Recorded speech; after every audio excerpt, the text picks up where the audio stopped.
Justices of the Supreme Court.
Mr. Speaker, the President's Cabinet.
Mr. Speaker, the President of the United States.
Members of Congress, I have the high privilege and the distinct honor of presenting to you the President of the United States.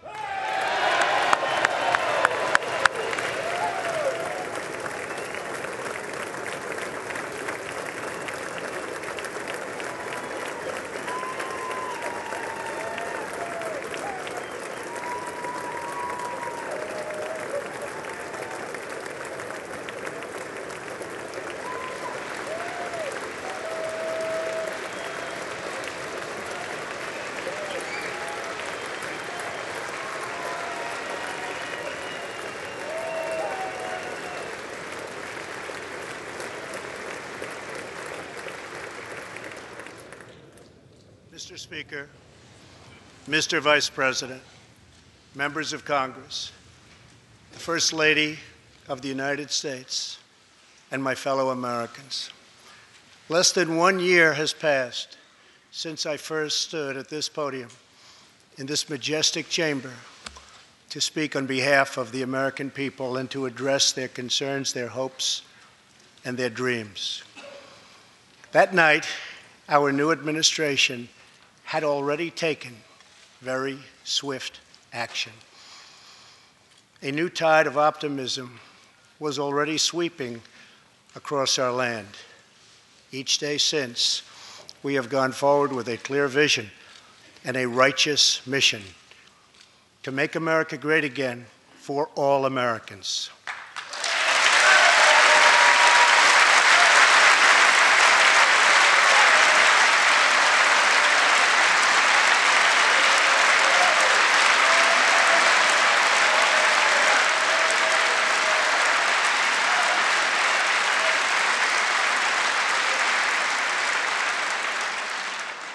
Over the last year, we have made incredible progress and achieved extraordinary success. We have faced challenges we expected and others we could never have imagined. We have shared in the heights of victory and the pains of hardship. We have endured floods and fires and storms. But through it all, we have seen the beauty of America's soul and the steel in America's spine. Each test has forged new American heroes to remind us who we are and show us what we can be. We saw the volunteers of the Cajun Navy racing to the rescue with their fishing boats to save people in the aftermath of a totally devastating hurricane. We saw strangers shielding strangers from a hail of gunfire on the Las Vegas Strip. We heard tales of Americans like Coast Guard Petty Officer Ashley Leopard, who is here tonight in the gallery with Melania.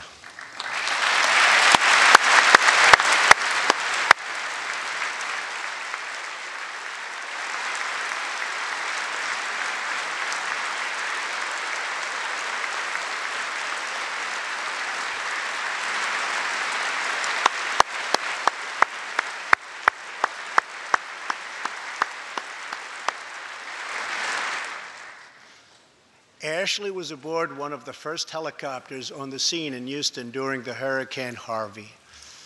Through 18 hours of wind and rain, Ashley braved live power lines and deep water to help save more than 40 lives. Ashley, we all thank you. Thank you very much.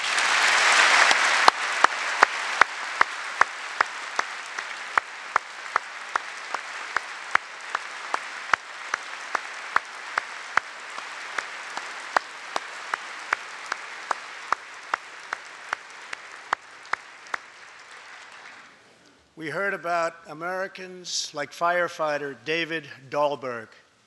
He's here with us also. David faced down walls of flame to rescue almost 60 children trapped at a California summer camp threatened by those devastating wildfires.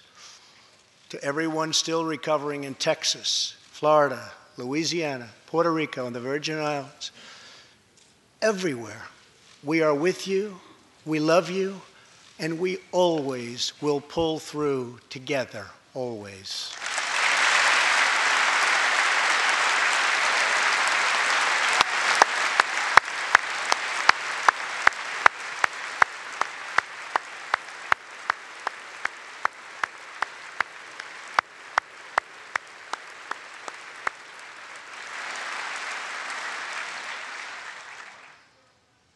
Thank you to David and the brave people of California. Thank you very much, David. Great job. Some trials over the past year touched this chamber very personally. With us tonight is one of the toughest people ever to serve in this House, a guy who took a bullet, almost died, and was back to work 3.5 months later, the legend from Louisiana, Congressman Steve Scalise.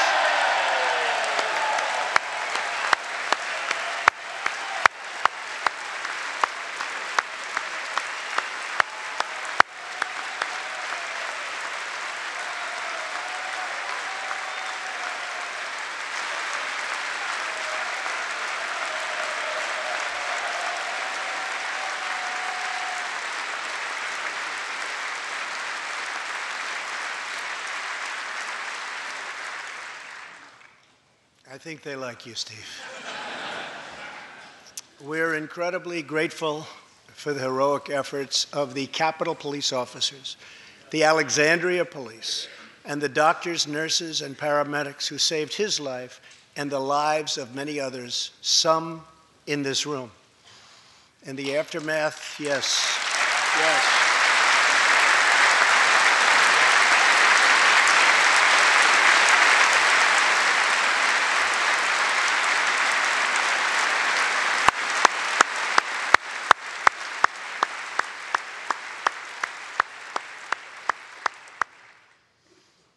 In the aftermath of that terrible shooting, we came together, not as Republicans or Democrats, but as representatives of the people.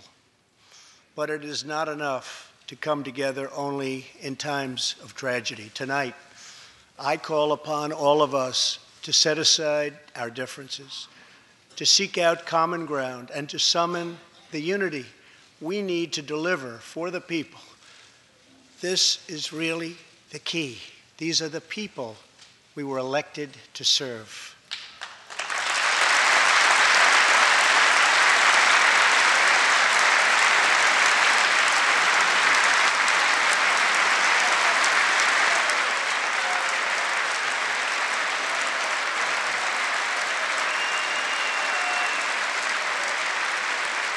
Thank you. Over the last year, the world has seen what we always knew, that no people on earth are so fearless or daring or determined as Americans. If there is a mountain, we climb it. If there's a frontier, we cross it. If there's a challenge, we tame it. If there's an opportunity, we seize it.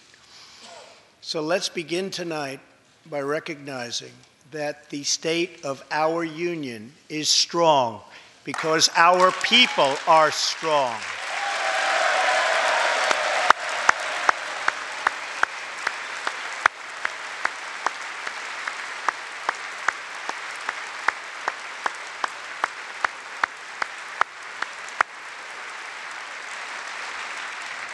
And together we are building a safe, strong, and proud America.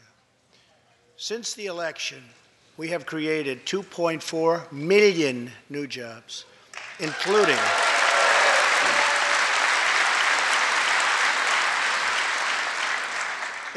200,000 new jobs in manufacturing alone. Tremendous numbers. After years and years of wage stagnation, we are finally seeing rising wages.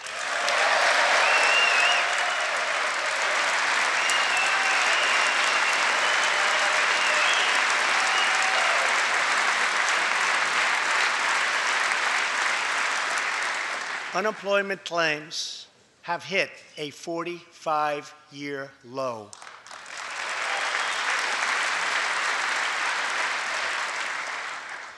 And something I'm very proud of, African American unemployment stands at the lowest rate ever recorded.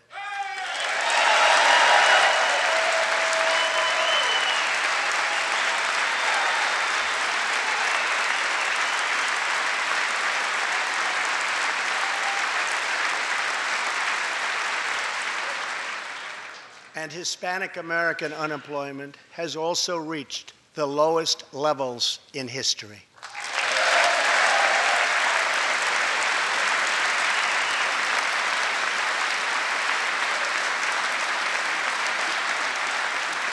Small business confidence is at an all-time high. The stock market has smashed one record after another, gaining $8 trillion and more in value in just this short period of time. The great news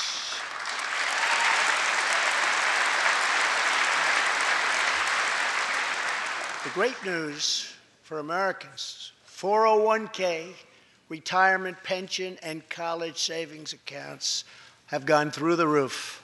And just as I promised the American people from this podium 11 months ago, we enacted the biggest tax cuts and reforms in American history.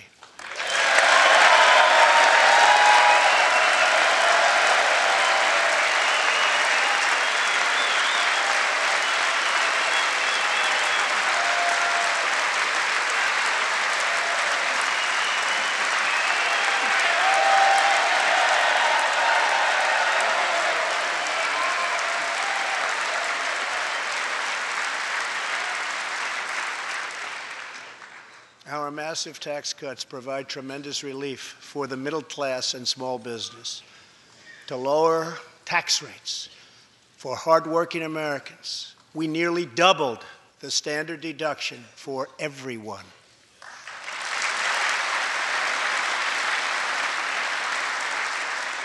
Now, the first $24,000 earned by a married couple is completely tax-free.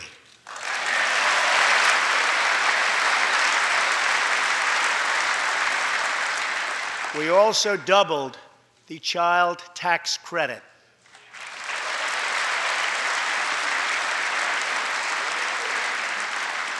A typical family of four making $75,000 will see their tax bill reduced by $2,000, slashing their tax bill in half.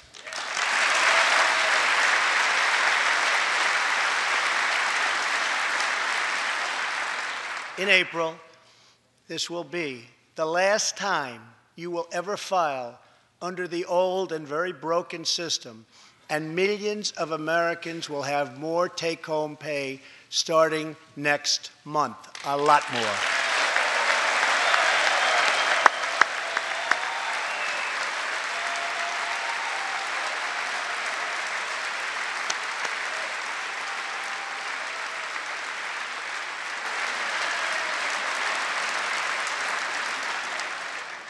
We eliminated an especially cruel tax that fell mostly on Americans making less than $50,000 a year, forcing them to pay tremendous penalties simply because they couldn't afford government-ordered health plans. We repealed the core of the disastrous Obamacare. The individual mandate is now gone. Thank heaven.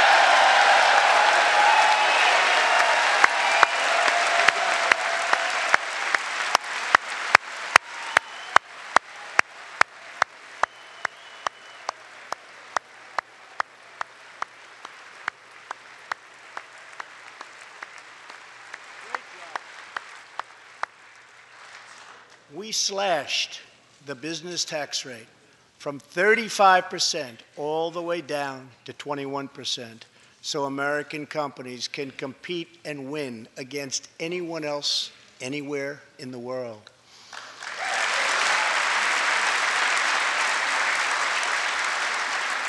These changes alone are estimated to increase average family income by more than $4,000. A lot of money.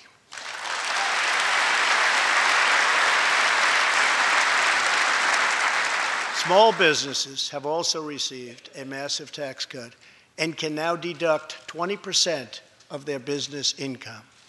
Here tonight are Steve Staub and Sandy Keplinger of Staub Manufacturing, a small, beautiful business in Ohio. They've just finished the best year in their 20-year history.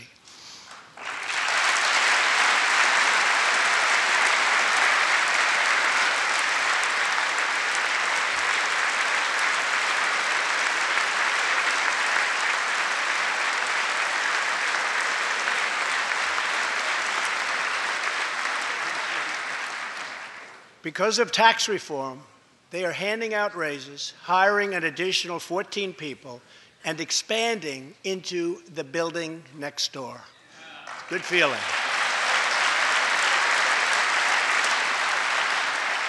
One of Staub's employees, Corey Adams, is also with us tonight.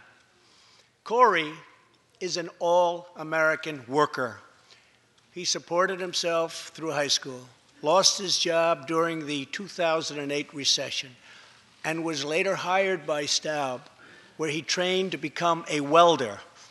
Like many hardworking Americans, Corey plans to invest his tax cut raise into his new home and his two daughters' education. Corey, please stand.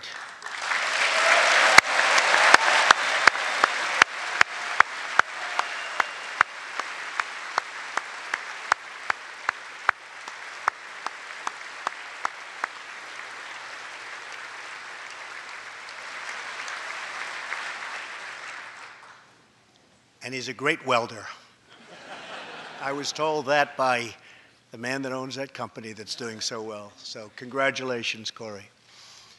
Since we passed tax cuts, roughly 3 million workers have already gotten tax cut bonuses, many of them thousands and thousands of dollars per worker, and it's getting more every month, every week.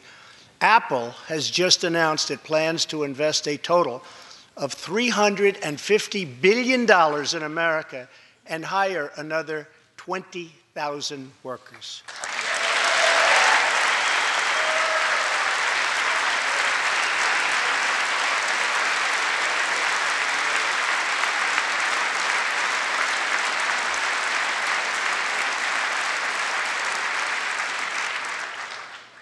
And just a little while ago, ExxonMobil announced a $50 billion investment in the United States, just a little while ago.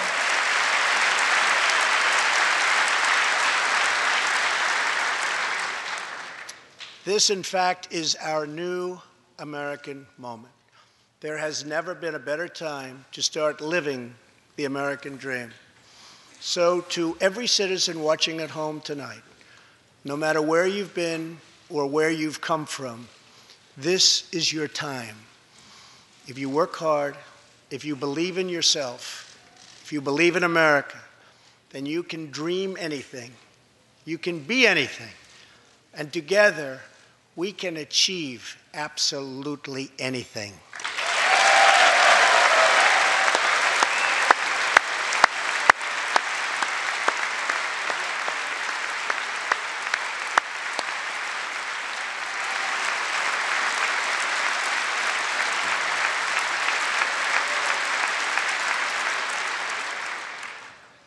Tonight, I want to talk about what kind of future we're going to have and what kind of a nation we're going to be.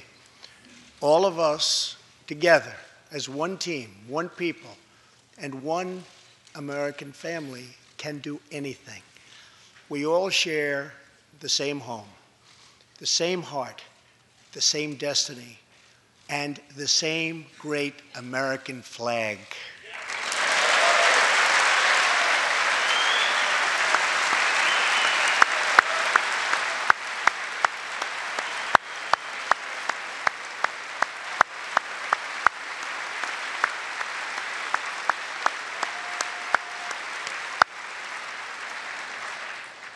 Together, we are rediscovering the American way. In America, we know that faith and family, not government and bureaucracy, are the center of American life. The motto is, "In God we trust."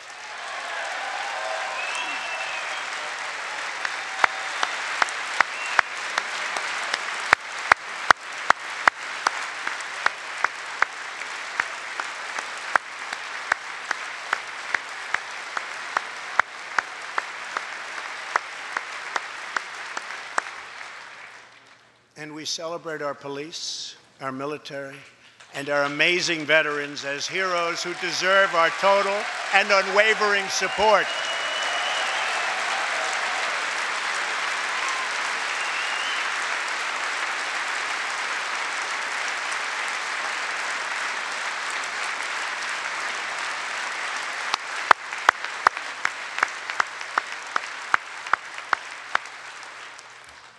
Here tonight is Preston Sharp, a 12-year-old boy from Redding, California, who noticed that veterans' graves were not marked with flags on Veterans Day.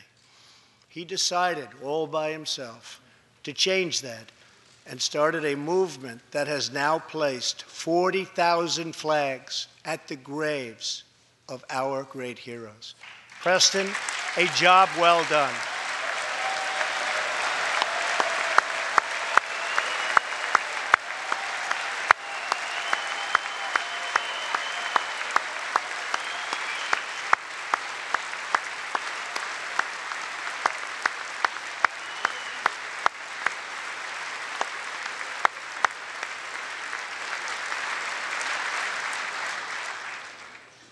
Young patriots like Preston teach all of us about our civic duty, as Americans. And I met Preston a little while ago, and he is something very special that I can tell you. Great future. Thank you very much for all you've done, Preston. Thank you very much. Preston's reverence for those who have served our nation reminds us of why we salute our flag, why we put our hands on our hearts for the Pledge of Allegiance, and why we proudly stand for the national anthem.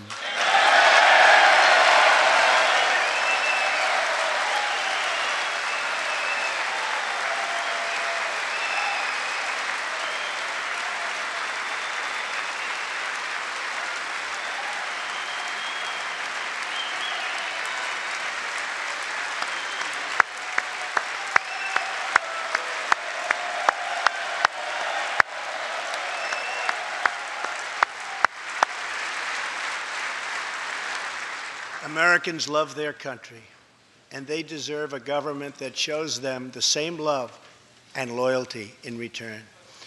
For the last year, we have sought to restore the bonds of trust between our citizens and their government. Working with the Senate, we are appointing judges who will interpret the Constitution as written, including a great new Supreme Court justice and more circuit court judges than any new administration in the history of our country.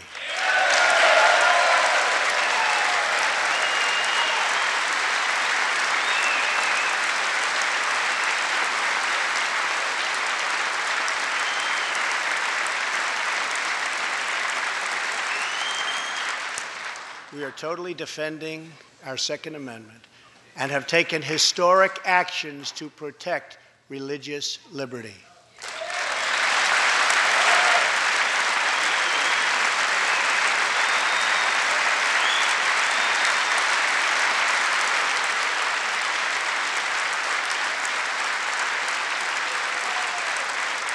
And we are serving our brave veterans, including giving our veterans choice in their health care decisions.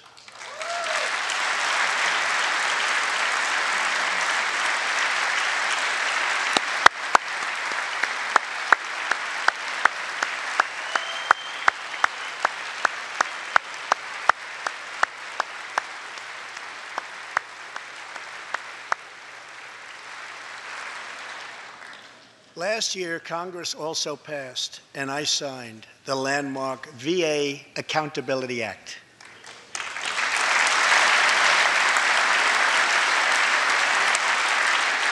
Since its passage, my administration has already removed more than 1,500 VA employees who failed to give our veterans the care they deserve, and we are hiring talented people who love our vets as much as we do.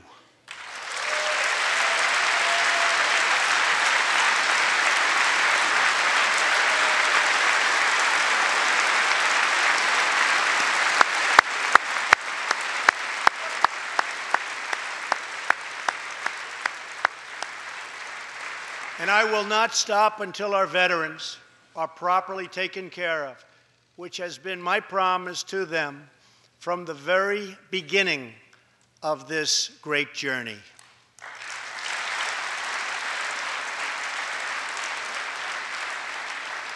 All Americans deserve accountability and respect, and that's what we are giving to our wonderful heroes, our veterans. Thank you.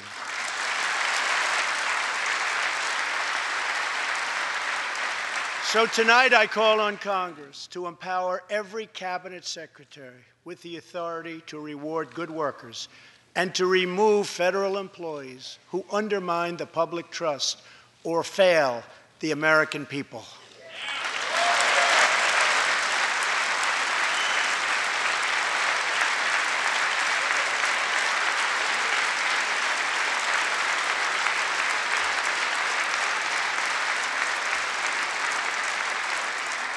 In our drive to make Washington accountable, we have eliminated more regulations in our first year than any administration in the history of our country.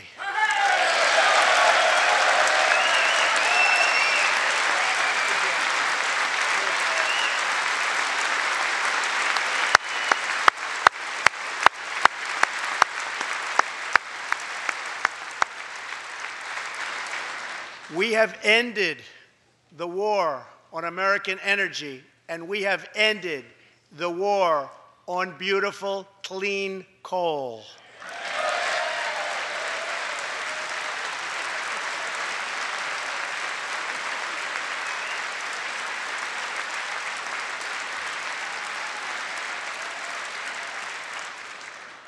We are now very proudly an exporter of energy to the world.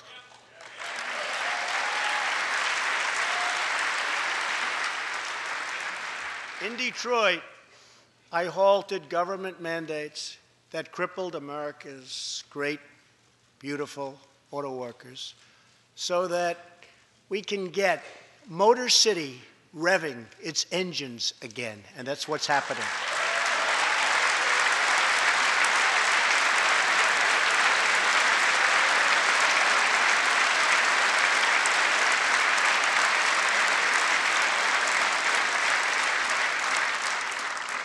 Many car companies are now building and expanding plants in the United States, something we haven't seen for decades.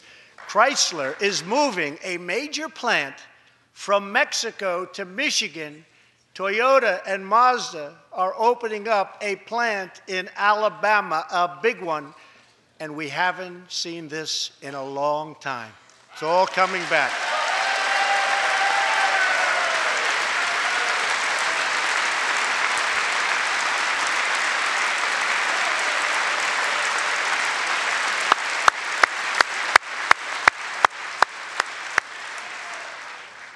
Very soon, auto plants and other plants will be opening up all over our country. This is all news Americans are totally unaccustomed to hearing. For many years, companies and jobs were only leaving us. But now, they are roaring back, they're coming back. They want to be where the action is. They want to be in the United States of America. That's where they want to be.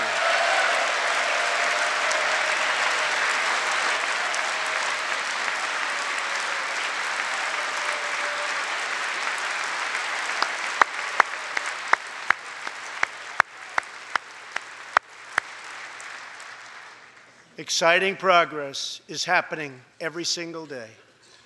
To speed access to breakthrough cures and affordable generic drugs, last year, the FDA approved more new and generic drugs and medical devices than ever before in our country's history.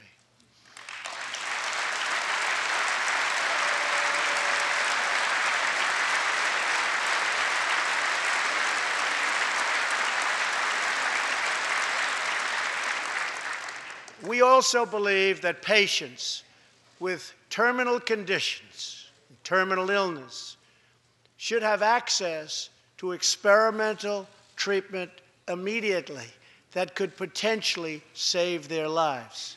People who are terminally ill should not have to go from country to seek a cure.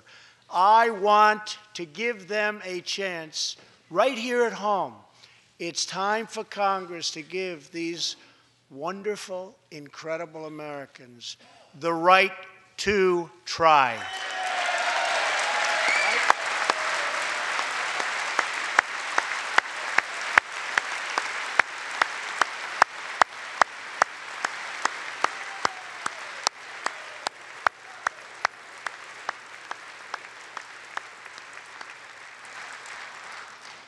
One of my greatest priorities is to reduce the price of prescription drugs.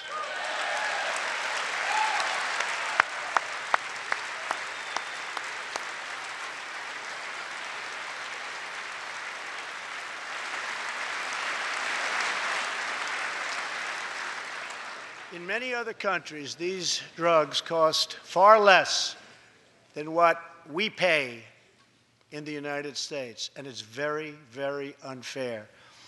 That is why I've directed my administration to make fixing the injustice of high drug prices one of my top priorities for the year.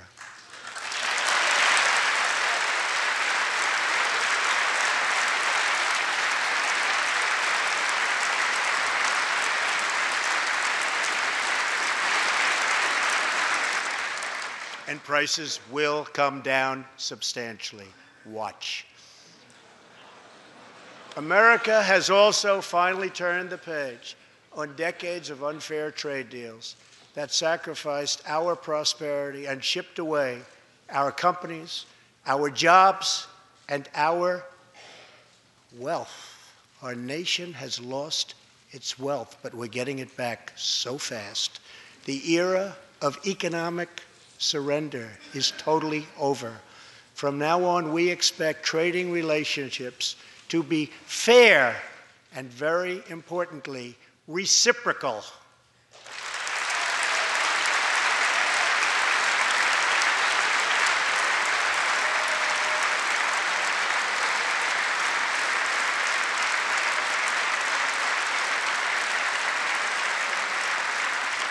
We will work to fix bad trade deals and negotiate new ones, and they'll be good ones, but they'll be fair.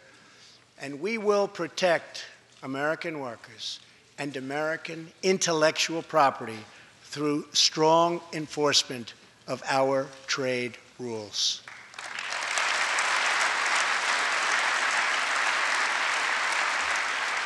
As we rebuild our industries, it is also time to rebuild our crumbling infrastructure.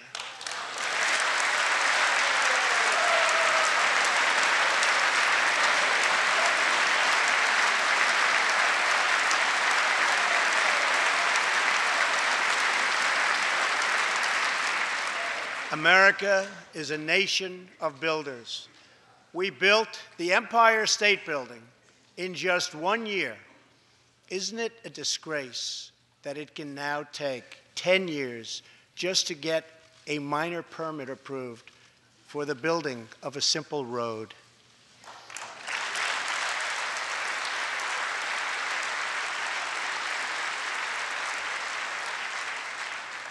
I am asking both parties to come together to give us safe, fast, reliable, and modern infrastructure that our economy needs and our people deserve.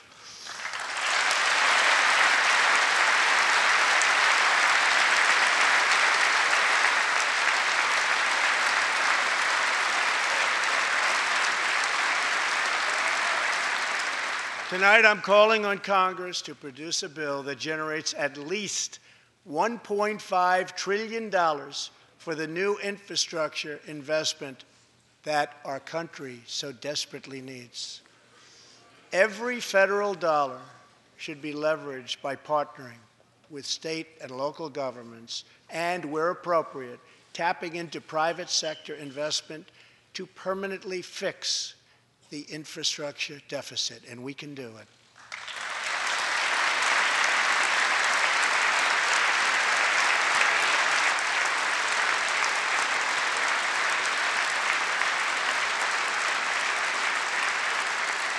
Any bill must also streamline the permitting and approval process, getting it down to no more than 2 years and perhaps even 1.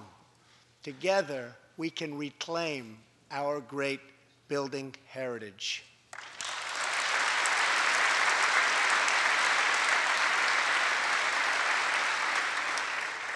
We will build gleaming new roads, bridges, highways, railways, and waterways all across our land. And we will do it with American heart, and American hands, and American grit.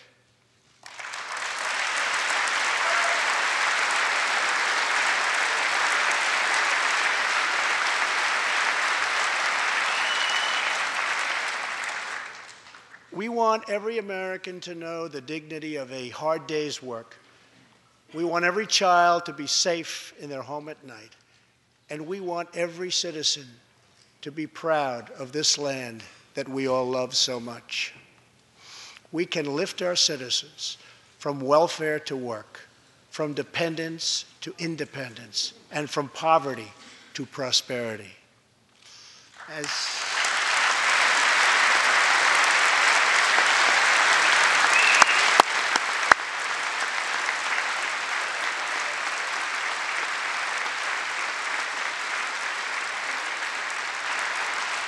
As tax cuts create new jobs.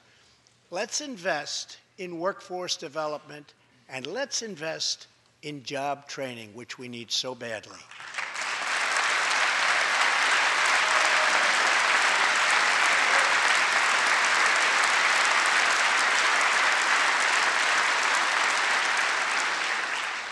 Let's open great vocational schools so our future workers can learn a craft and realize their full potential.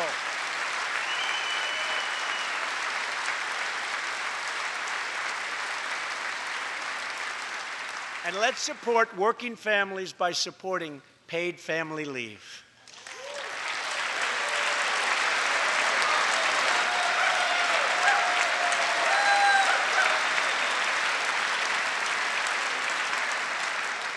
As America regains its strength, opportunity must be extended to all citizens.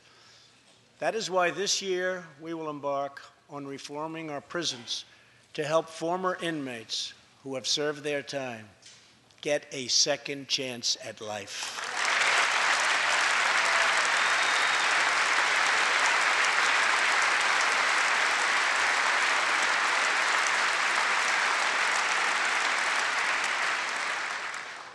Struggling communities, especially immigrant communities, will also be helped by immigration policies that focus on the best interests of American workers and American families. For decades, open borders have allowed drugs and gangs to pour into our most vulnerable communities. They've allowed millions of low-wage workers to compete for jobs and wages against the poorest Americans. Most tragically, they have caused the loss of many innocent lives. Here tonight are two fathers and two mothers, Evelyn Rodriguez, Freddie Cuevas, Elizabeth Alvarado, and Robert Mickens. Their two teenage daughters, Kayla Cuevas and Nisa Mickens, were close friends on Long Island.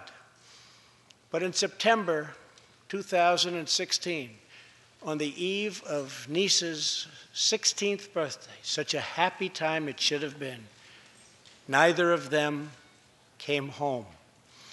These two precious girls were brutally murdered while walking together in their hometown. 6 members of the savage MS-13 gang have been charged with Kayla and Nisa's murders.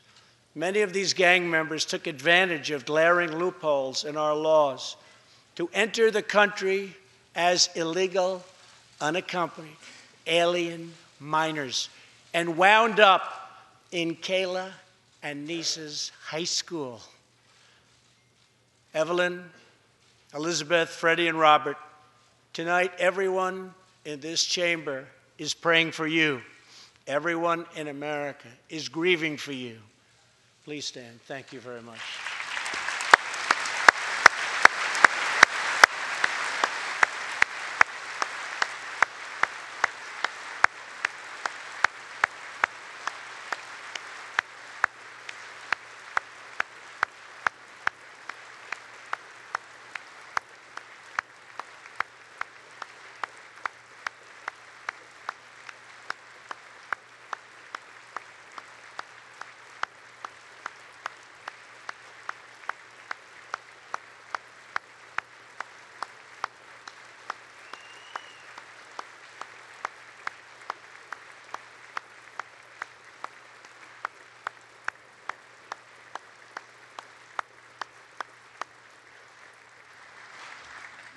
I want you to know that 320 million hearts are right now breaking for you. We love you. Thank you.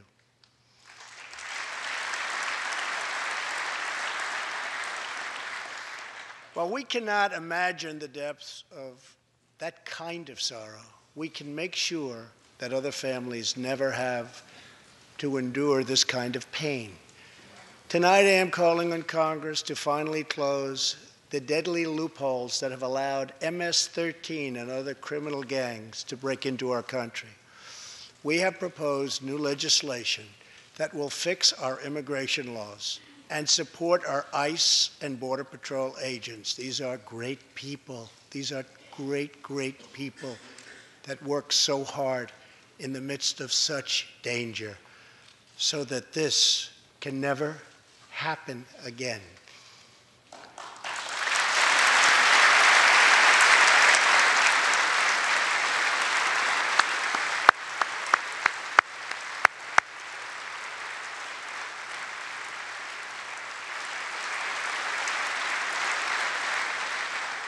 The United States is a compassionate nation. We are proud that we do more than any other country anywhere in the world to help the needy, the struggling, and the underprivileged all over the world. But as President of the United States, my highest loyalty, my greatest compassion, my constant concern is for America's children, America's struggling workers, and America's forgotten communities. I want our youth to grow up to achieve great things. I want our poor to have their chance to rise. So tonight I am extending an open hand to work with members of both parties, Democrats and Republicans, to protect our citizens of every background, color, religion, and creed.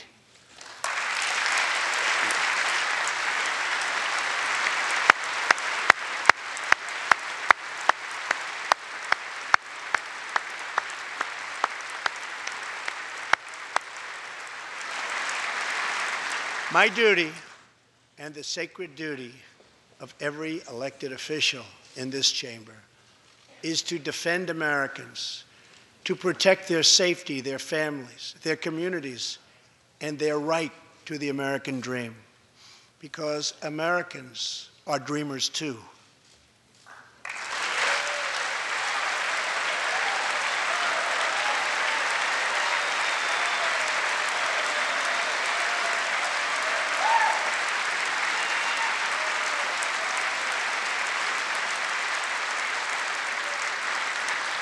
Here tonight is one leader in the effort to defend our country, Homeland Security Investigation Special Agent Celestino Martinez. He goes by DJ and CJ. He said, call me either one.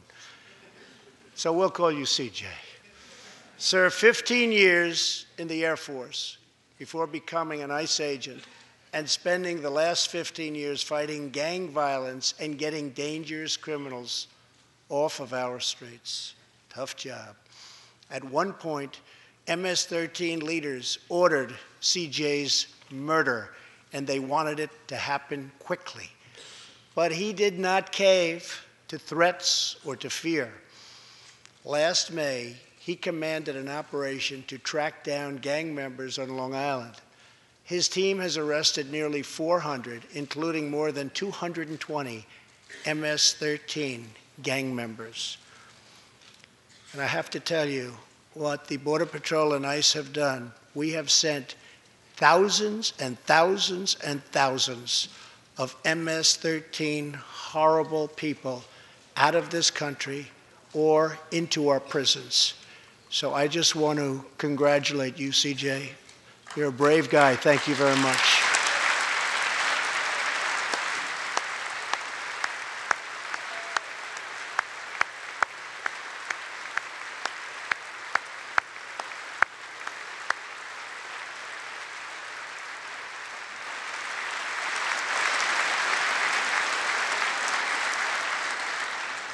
And I asked CJ, what's the secret? He said, we're just tougher than they are. And I like that answer.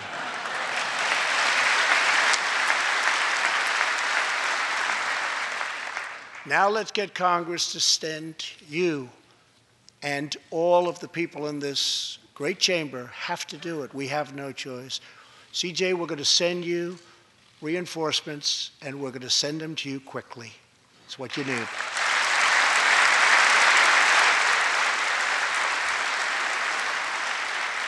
Over the next few weeks, the House and Senate will be voting on an immigration reform package. In recent months, my administration has met extensively with both Democrats and Republicans to craft a bipartisan approach to immigration reform. Based on these discussions, we presented Congress with a detailed proposal that should be supported by both parties as a fair compromise, one where nobody gets everything they want, but where our country gets the critical reforms it needs and must have.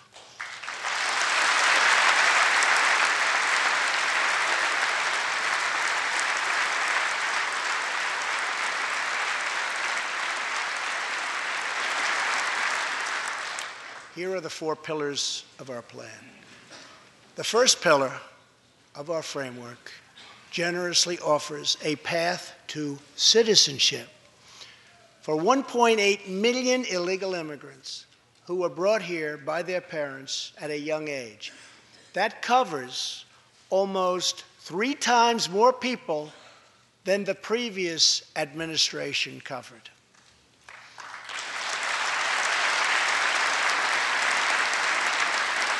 Under our plan, those who meet education and work requirements and show good moral character will be able to become full citizens of the United States over a 12-year period.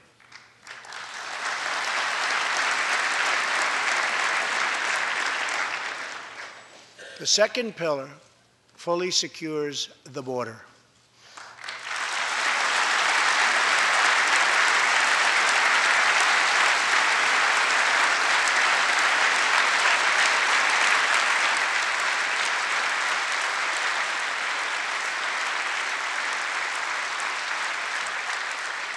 That means building a great wall on the southern border, and it means hiring more heroes like CJ to keep our communities safe.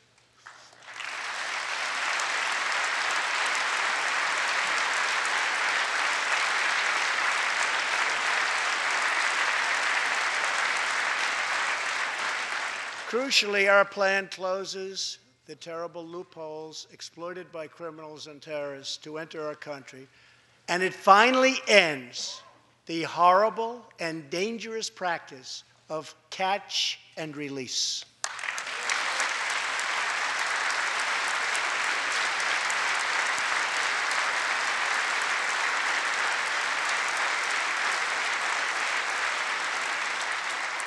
The third pillar ends the visa lottery, a program that randomly hands out green cards without any regard for skill, merit, or the safety of American people.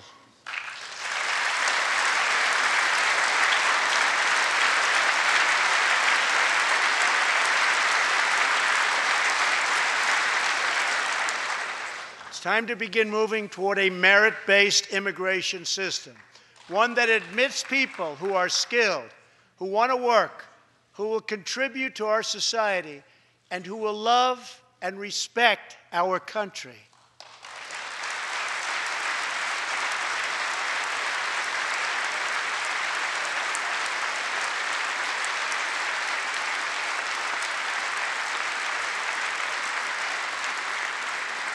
The fourth and final pillar protects the nuclear family by ending chain migration.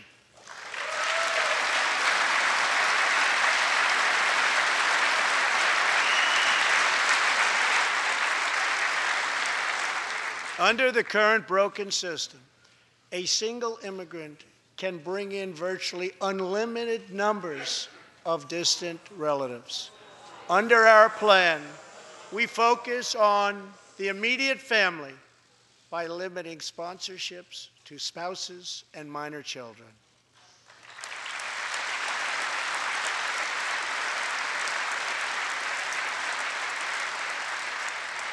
This vital reform is necessary not just for our economy, but for our security and for the future of America. In recent weeks, 2 terrorist attacks in New York were made possible by the visa lottery and chain migration. In the age of terrorism, these programs present risks we can just no longer afford. It's time to reform.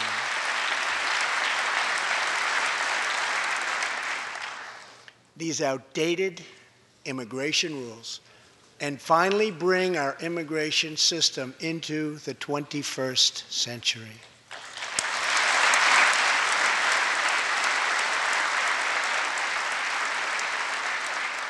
These four pillars represent a down-the-middle compromise and one that will create a safe, modern, and lawful immigration system.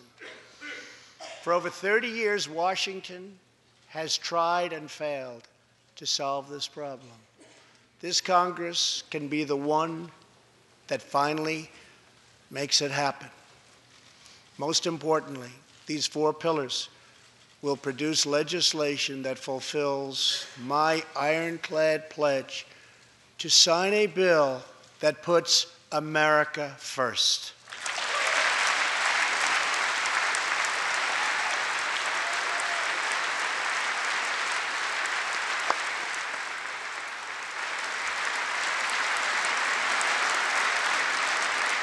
So let's come together, set politics aside, and finally get the job done.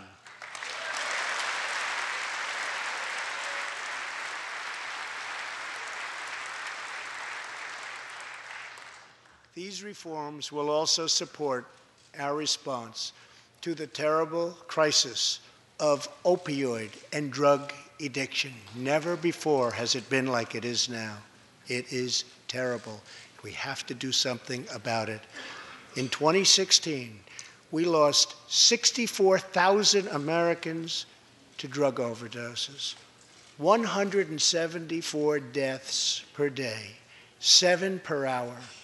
We must get much tougher on drug dealers and pushers if we are going to succeed in stopping this scourge.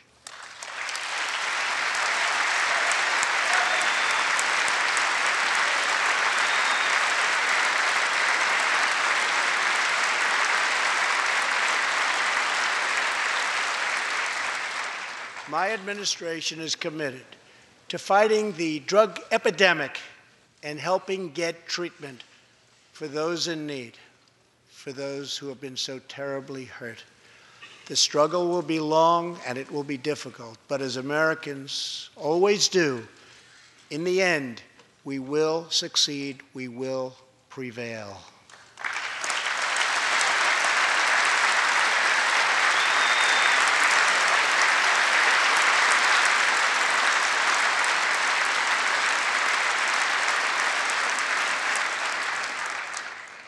As we have seen tonight, the most difficult challenges bring out the best in America. We see a vivid expression of this truth in the story of the Holetz family of New Mexico. Ryan Holetz is 27 years old, an officer with the Albuquerque Police Department. He's here tonight with his wife, Rebecca.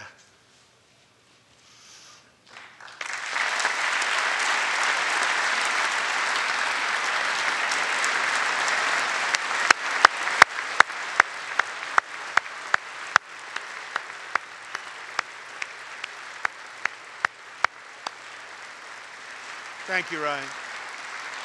Last year, Ryan was on duty when he saw a pregnant, homeless woman preparing to inject heroin.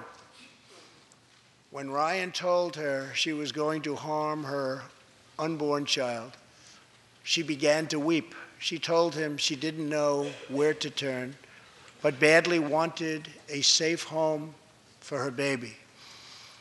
In that moment, Ryan said he felt God speak to him. You will do it because you can. He heard those words. He took out a picture of his wife and their 4 kids. Then he went home to tell his wife, Rebecca. In an instant, she agreed to adopt. The Holetz named their new daughter Hope. Ryan and Rebecca, you embody the goodness of our nation. Thank you.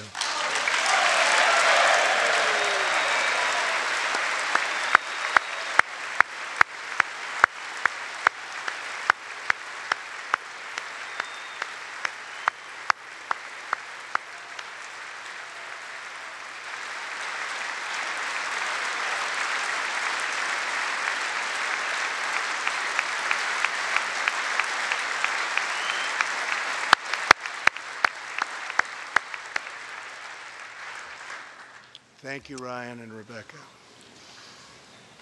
As we rebuild America's strength and confidence at home, we are also restoring our strength and standing abroad.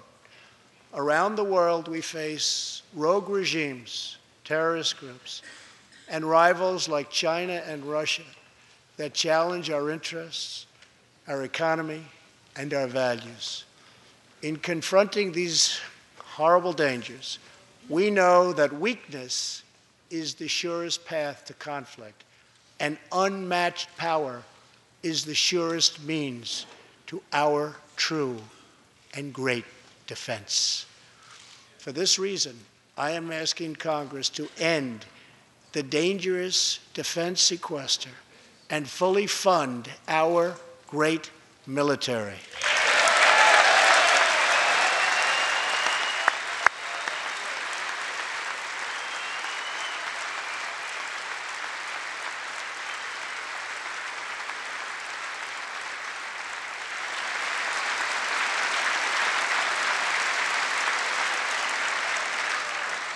As part of our defense, we must modernize and rebuild our nuclear arsenal, hopefully never having to use it, but making it so strong and so powerful that it will deter any acts of aggression by any other nation or anyone else.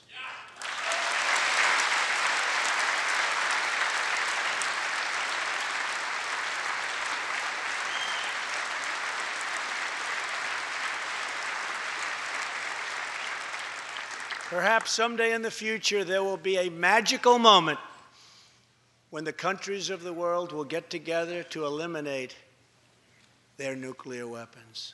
Unfortunately, we are not there yet, sadly. Last year, I also pledged that we would work with our allies to extinguish ISIS from the face of the earth. 1 year later, I am proud to report that the coalition to defeat ISIS has liberated very close to 100% of the territory just recently held by these killers in Iraq and in Syria and in other locations as well.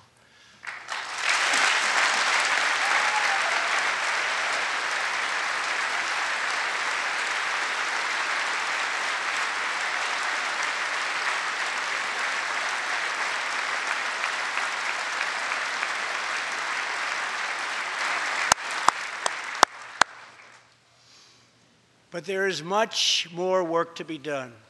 We will continue our fight until ISIS is defeated. Army Staff Sergeant Justin Peck is here tonight.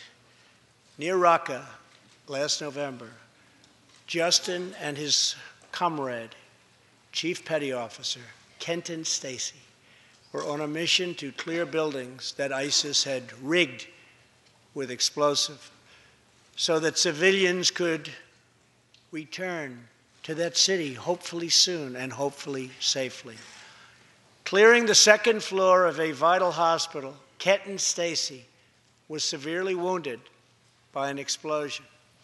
Immediately, Justin bounded into the booby-trapped and unbelievably dangerous and unsafe building and found Kenton, but in very, very bad shape. He applied pressure to the wound and inserted a tube to reopen an airway. He then performed CPR for 20 straight minutes during the ground transport and maintained artificial respiration through 2.5 hours and through emergency surgery. Kenton Stacy would have died if it were not for Justin's selfless love for his fellow warrior. Tonight, Kenton is recovering in Texas. Raqqa is liberated, and Justin is wearing his new Bronze Star with a V for Valor. Staff Sergeant Peck, all of America salutes you.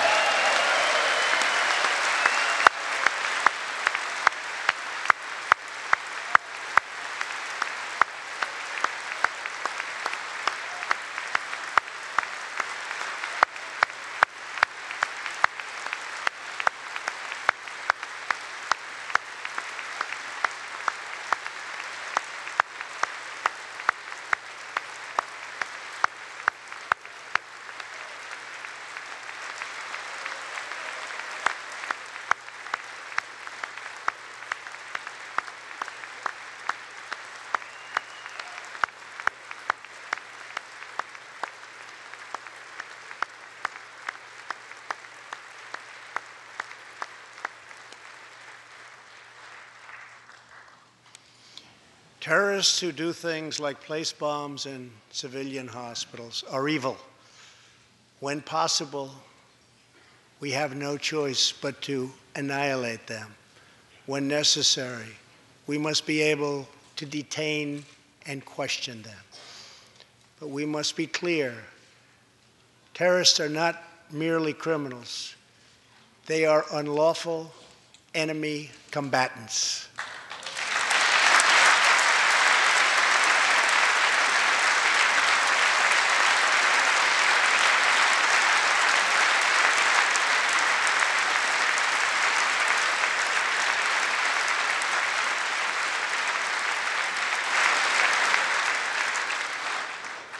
And when captured overseas, they should be treated like the terrorists they are. In the past, we have foolishly released hundreds and hundreds of dangerous terrorists, only to meet them again on the battlefield, including the ISIS leader, al-Baghdadi, who we captured, who we had, who we released. So today, I'm keeping another promise. I just signed, prior to walking in, an order directing Secretary Mattis, who is doing a great job. Thank you.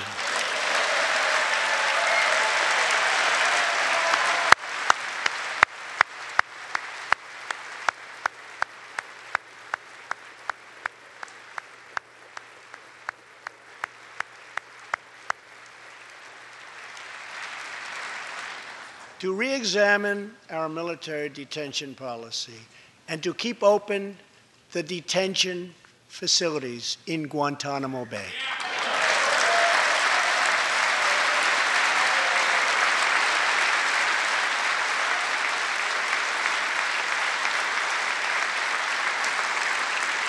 I am asking Congress to ensure that in the fight against ISIS and al-Qaeda, we continue to have all necessary power to detain terrorists wherever we chase them down, wherever we find them. And in many cases, for them, it will now be Guantanamo Bay.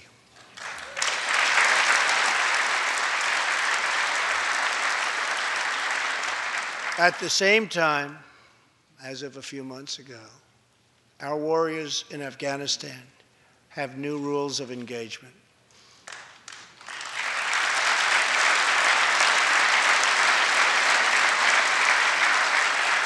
Along with their heroic Afghan partners, our military is no longer undermined by artificial timelines, and we no longer tell our enemies our plans.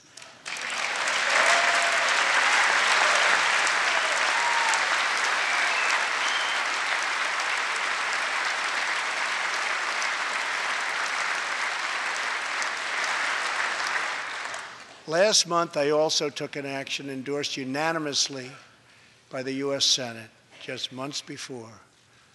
I recognized Jerusalem as the capital of Israel.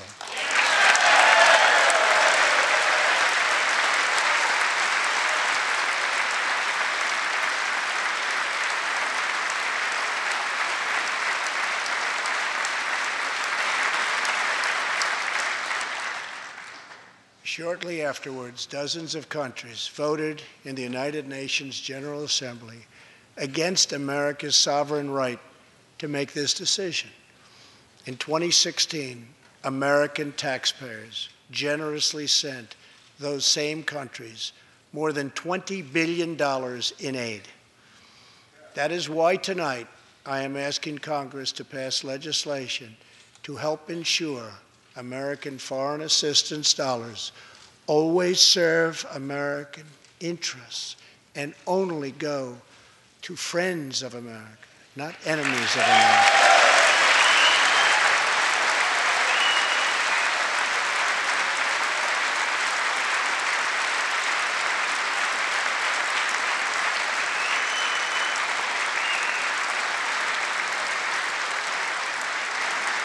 As we strengthen friendships all around the world, we are also restoring clarity about our adversaries.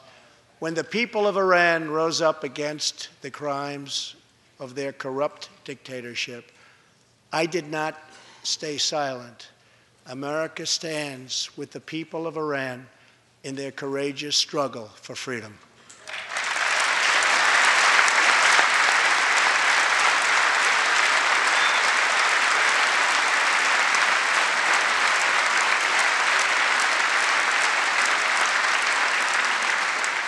I am asking Congress to address the fundamental flaws in the terrible Iran nuclear deal.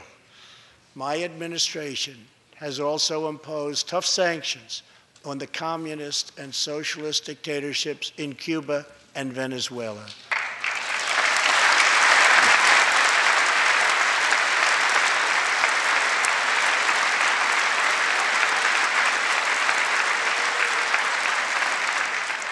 But no regime has oppressed its own citizens more totally or brutally than the cruel dictatorship in North Korea.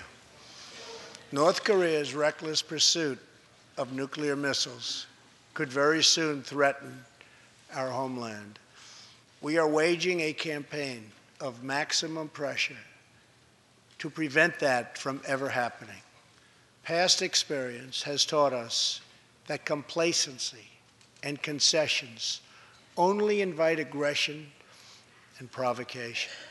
I will not repeat the mistakes of past administrations that got us into this very dangerous position. We need only look at the depraved character of the North Korean regime to understand the nature of the nuclear threat it could pose to America and to our allies. Otto Warmbier was a hard-working student at the University of Virginia, and a great student he was. On his way to study abroad in Asia, Otto joined a tour to North Korea. At its conclusion, this wonderful young man was arrested and charged with crimes against the state. After a shameful trial, the dictatorship sentenced Otto to 15 years of hard labor before returning him to America last June, horribly injured and on the verge of death. He passed away just days after his return. Otto's wonderful parents, Fred and Cindy Warmbier, are here with us tonight, along with Otto's brother and sister, Austin and Greta. Please.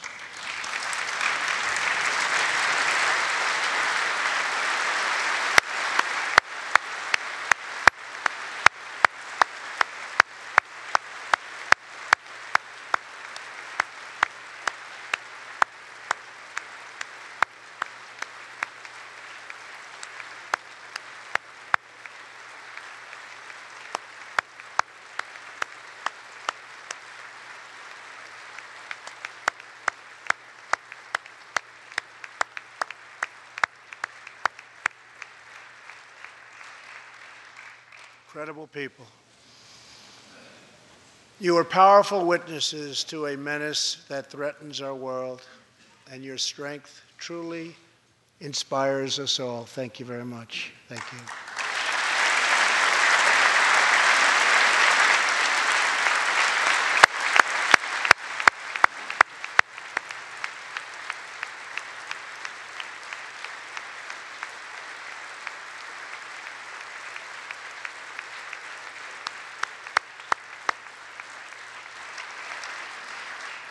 Tonight, we pledge to honor Otto's memory with total American resolve. Thank you. Finally,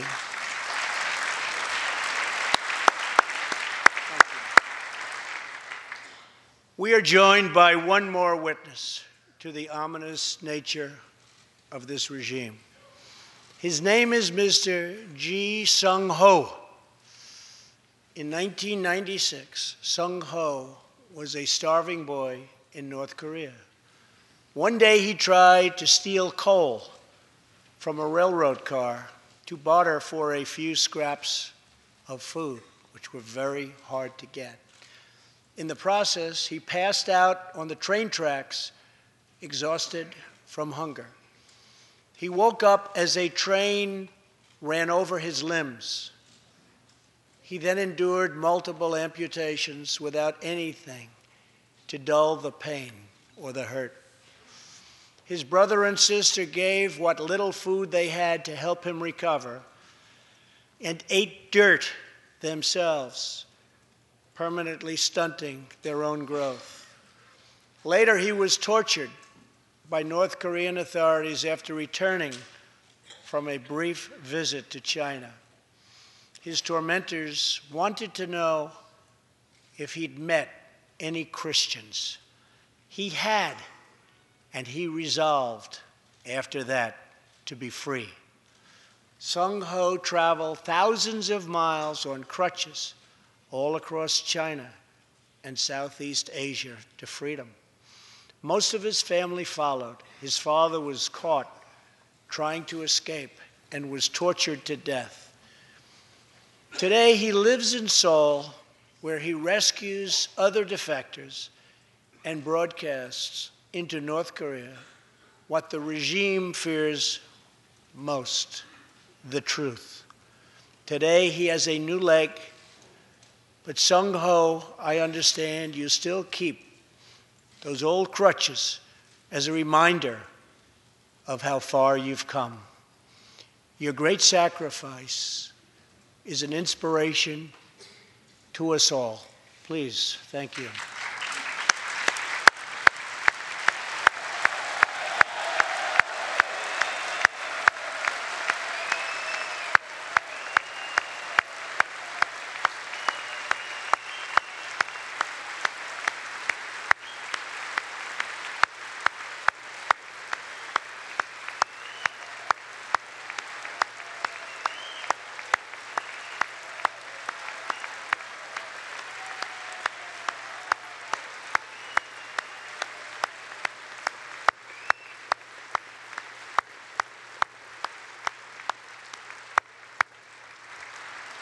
Sung Ho's story is a testament to the yearning of every human soul to live in freedom. It was that same yearning for freedom that nearly 250 years ago gave birth to a special place called America.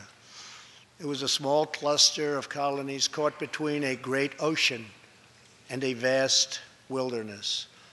It was home to an incredible people with a revolutionary idea that they could rule themselves, that they could chart their own destiny, and that together they could light up the entire world.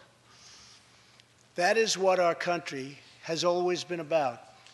That is what Americans have always stood for, always strived for, and always done.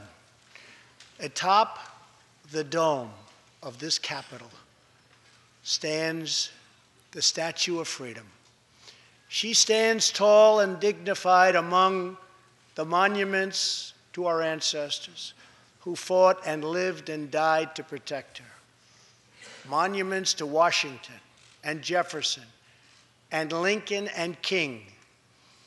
Memorials to the heroes of Yorktown and Saratoga. To young Americans who shed their blood on the shores of Normandy and the fields beyond, and others who went down in the waters of the Pacific and the skies all over Asia. And freedom stands tall over one more monument, this one, this Capitol, this living monument. This is the monument to the American people.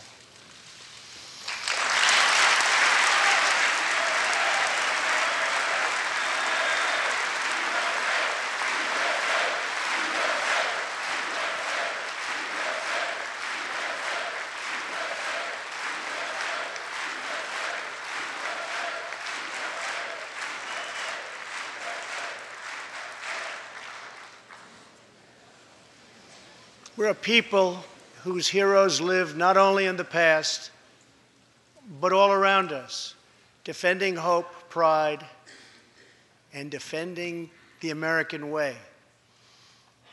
They work in every trade. They sacrifice to raise a family. They care for our children at home. They defend our flag abroad. And they are strong moms and brave kids. They are firefighters and police officers and border agents, medics and Marines. But above all else, they are Americans. And this capital, this city, this nation belongs entirely to them.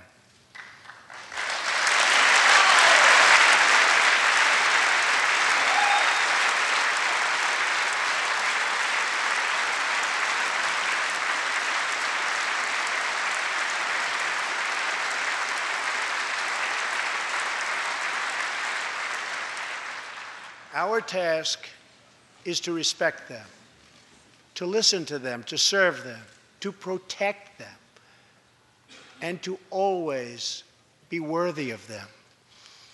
Americans fill the world with art and music.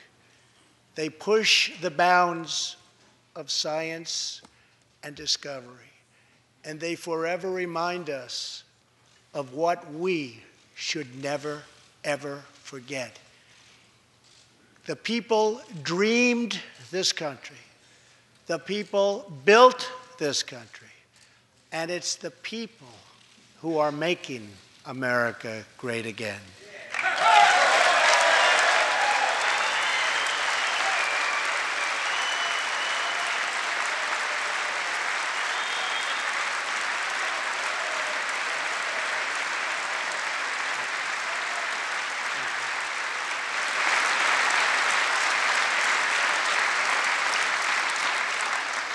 As long as we are proud of who we are and what we are fighting for, there is nothing we cannot achieve. As long as we have confidence in our values, faith in our citizens, and trust in our God, we will never fail. Our families will thrive. Our people will prosper. And our nation will forever be safe and strong and proud and mighty and free. Thank you, and God bless America. Good night.